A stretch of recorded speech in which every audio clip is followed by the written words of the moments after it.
La capital aragonesa ha suscrito la declaración sobre cambio climático de Eurocities, que propone reducir en un 20% las emisiones de dióxido de carbono. Más de 130 ciudades conforman esta organización que hasta hoy se reúne en Zaragoza. Aquí han acordado pedir ayuda a la Unión Europea para que las ciudades puedan asumir políticas contra el cambio climático.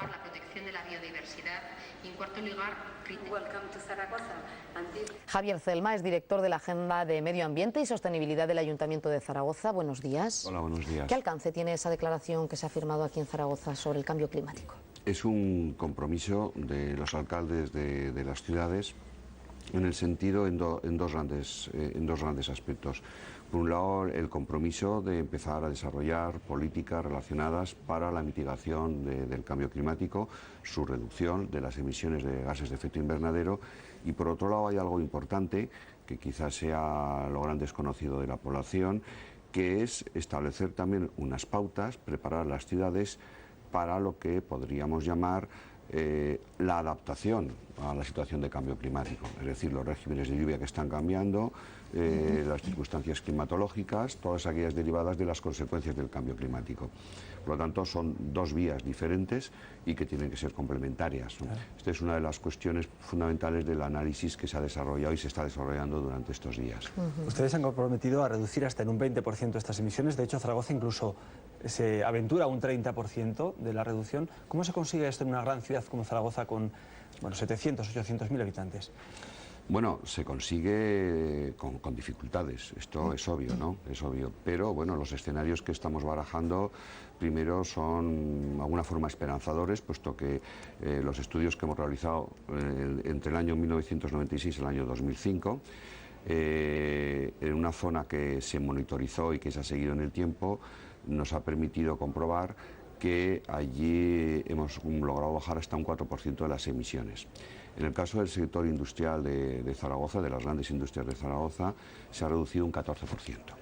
Por lo tanto, son datos esperanzadores. ¿Cuáles son los datos negativos en ese balance? Pues que en el sector residencial, en el sector doméstico, en nuestras casas, nuestras viviendas, el aumento ha sido de un 9%, y el preocupante, que es el de la movilidad, el del tráfico, que ha subido un 14%. Por lo tanto, tenemos un diagnóstico y lo que nos permite ahora decir dónde tenemos que reducir. Tenemos que reducir, evidentemente, en los sistemas de transporte y en las viviendas. Se dispone de un plan de movilidad sostenible, en los cuales, si se cumplen las condiciones y los plazos que en estos momentos está previsto, pues la reducción de los gases de efecto invernadero por esos sistemas de transporte pueden ser importantes. También se ha hablado de agua, se ha hablado en este foro de la necesidad de ahorrar agua. Precisamente Zaragoza tiene los apellidos de ciudad ahorradora de agua, ha acogido una expo con este lema precisamente. ¿A qué conclusiones se ha llegado en Eurocities al respecto? Los trabajos están vinculando tanto agua como cambio climático, porque están muy relacionados. Por ejemplo, vamos a ver, sabemos que con el cambio climático van a pasar cosas. No sabemos claramente cuáles van a pasar, ni tampoco cuándo van a pasar. Por lo tanto, hay que hacer unos escenarios de precaución. ¿Qué ocurre? Pues, por ejemplo, en el norte, en las ciudades del norte, pues en Gothenburg, en Malmö, en lo que sería Helsinki, la preocupación es que debido a los regímenes de lluvias más abundantes en esas regiones en estos momentos, que es lo que se prevé, ellos que tienen un freático, unas aguas subterráneas muy importantes, el aumento del agua produzca problemas en las ciudades. Sin embargo, en el sur de Europa nuestra preocupación son los ambientes de sequía o las lluvias torrenciales, como creo que ayer se produjeron en el norte, en Ceuta, Melilla, o lo que está habiendo en la Comunidad Valenciana. ¿Esto qué significa? Y hablábamos con las políticas de adaptación, pues que lógicamente en cada sitio, buscando técnicas diferentes, tendremos que intentar adaptarnos a esas circunstancias. Por ejemplo, los alcantarillados urbanos están diseñados para lo que estadísticamente antes se consideraba que la lluvia podía caer en una ciudad. Si ahora caen masivamente y en poco tiempo, no tienen capacidad de desagüe.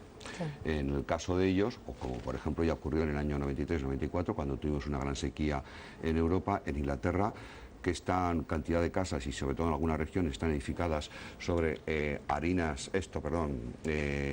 arcillas que son expansivas, que en función de mayor o menor nivel de humedad se agrandan o se contraen. Con la falta de lluvia aquello se contrajo. ¿Y qué ocurrió? pues cantidad de casas con grietas y con situaciones de inestabilidad. Por lo tanto, el problema es serio. Lo que no sabemos qué incidencia va a tener, cómo va a llegar y tal. Y lo que estamos analizando es conjuntamente las políticas de agua, que por un lado evidentemente exigen ahorro y eficiencia, y por otro lado los regímenes de lluvias y de climas, cómo se van a desarrollar en función de esas situaciones previsibles de modificación del cambio. Todo esto supone, como usted decía, una adaptación a lo que está por venir. Por ejemplo, en el caso de las alcantarillas, pues a lo mejor cambiar en la forma de que esas alcantarillas puedan asumir el agua en exceso que antes no contábamos. O nuevas formas de regar nuestras zonas verdes más económicas. Zaragoza cuenta con mucha zona verde. ¿Quién paga esto? ¿Cómo se financia? Bueno, ahí está el problema.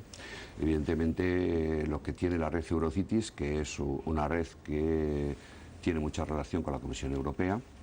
Las ciudades se han tenido que organizar, puesto que el sistema que en estos momentos funciona en Europa es que los países acuerdan las directivas y los fondos de financiación. Eso no cuentan con los ayuntamientos a la hora de tomar decisiones en ese aspecto, pero luego los fondos de financiación se los quedan o el Estado o las comunidades autónomas. Pero donde vive el 70% de la población es en las ciudades. Y lógicamente lo que pretende Eurocities es mandar estas reflexiones a la Comisión y evidentemente decir que si no se ponen unos instrumentos financieros dirigidos y dedicados específicamente a las ciudades, difícilmente vamos a tener las ciudades capacidades para intentar no resolver estos problemas, sino por lo menos reducirlos. ¿Y hay posibilidades de que esa financiación llegue? Vamos a ser realistas. En estos momentos ninguna, pero evidentemente lo que hay que llevar este escenario y este debate a la Unión Europea. Señor Cema, queremos pedirle una opinión personal también, porque usted conoce Zaragoza, conoce su desarrollo medioambiental, conoce sus posibilidades, y mañana una delegación del Ayuntamiento y también del Gobierno de Aragón parten hacia Dubái para intentar traer Floralia o esta exposición del año 2014. ¿Qué posibilidades tenemos y qué podría suponer esto para Zaragoza? Hombre, yo creo que las posibilidades que hay en estos momentos, por los datos que yo dispongo, son bastante altas, puesto que surgen con motivo de esta exposición internacional que acabamos de realizar y que cantidad de países se han sentido interesados y han visto las potencialidades de Zaragoza. Algo que, por ejemplo, antes se desconocía. Es decir, el que la red de Eurociudades, por ejemplo, se reúna en Zaragoza y que seamos miembros del comité ejecutivo no es banal. Es decir, ¿se acuerdan que ustedes hace unos años había un empresario que decía que había que salir con la maleta a vender Zaragoza por el mundo? Bueno, en estos momentos el problema que tenemos es que cantidad de ciudades, cantidad de países piensan en Zaragoza. Por lo tanto, estamos en unos escenarios totalmente diferentes. Luego, yo creo que es una operación que tiene un trasfondo importante que puede ir en dos vías. Una de ellas es cerrar unos espacios urbanos complejos. Estamos viendo que es donde se junta el tercer cinturón, cuarto cinturón, los sistemas de AVE. Por lo tanto, es bueno hacer un diseño que encaje todas esas piezas y que se humanicen. Y por otro lado es la interfaz con lo que sería el medio natural. Por lo tanto, es una forma de cerrar ciudad. Hemos trabajado en el oeste, nos toca trabajar en el este, es decir, y de hacer una ciudad más equilibrada. Por lo tanto, las consecuencias que puede tener de futuro en la ciudad es importante. Y luego es poner en valor un espacio natural como es el Sotocántablos. Pues el miércoles saldremos de dudas y lo sabremos. Señor Celma, muchas gracias. Muchas gracias a vosotros.